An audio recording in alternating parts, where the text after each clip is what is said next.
রমজান মাস আসলে ছোলা মুড়ি এটা কিন্তু লাগবে মানে লাগবেই।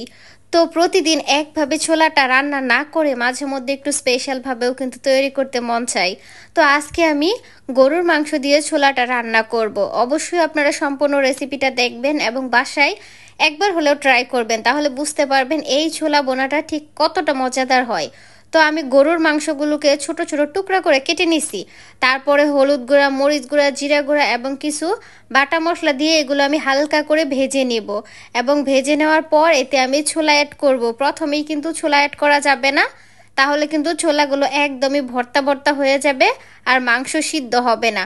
তো প্রথমেই আমি কি করতেছি, মাংসটাকে হালকা করে সিদ্ধ করে নিতেছি, একদম ভাজা ভাজা ভাজা ভাজা করে নিব। ভাজা ভাজা করার পর আমি আবারও সামান্য পরিমাণ বাটা মশলা দিয়ে দিতেছি।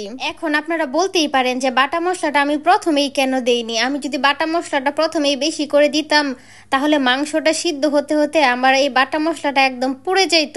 তাই আমি প্রথমে অ্যাড না করে পরবর্তীতে অ্যাড করেছি। এখন এই বাটা মশলাটা যখন হালকা ভাজা ভাজা হবে তখনই আমি এই ছোলাগুলো দিয়ে দিব এবং ছোলাগুলো দিয়ে কিছুক্ষণ ভেজে নিব।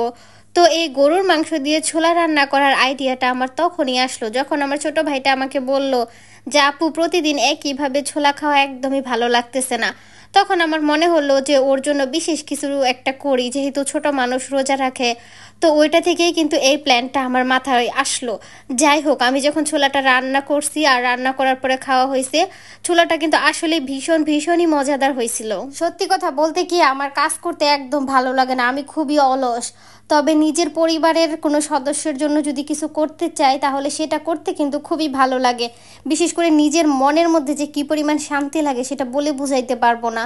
যেমন ওই যে বললাম না যে আমার ছোট ভাইয়ের জন্য আমি এইভাবে ছোলাটা রান্না করছি। তো ওর জন্য যখন আমি রান্নাটা করছি আর ও খেয়ে বলছে যে আপু খুব মজা হয়েছে, তো ওই কথাটা শোনার পরে কিন্তু খুবই ভালো লাগছে।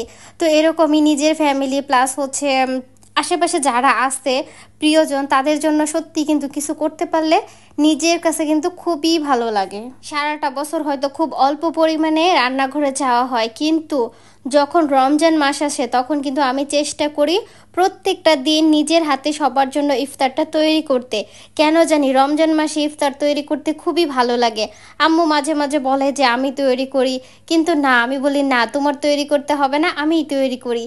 আমি জানি না, অন্য সময় আমার কাজ করতে অলসতা লাগে, মনে হয় যে কোনো কাজ না করি, কিন্তু যখন রমজান মাস আসে বিশেষ করে এই ইফতারটা তৈরি করতে আমার খুবই ভালো লাগে। ঘরে তৈরি ইফতারটা হচ্ছে একদমই স্বাস্থ্যকর, তাই আপনারা কখনো বাহির থেকে ইফতারটা না কিনে সবসময় চেষ্টা করবেন ঘরে ইফতারটা তৈরি করতে। যেহেতু সারাদিন রোজা রাখা হয় সেজন্য অবশ্যই আমাদের ইফতারটা একদম স্বাস্থ্যকরভাবে তৈরি করাটা উচিত।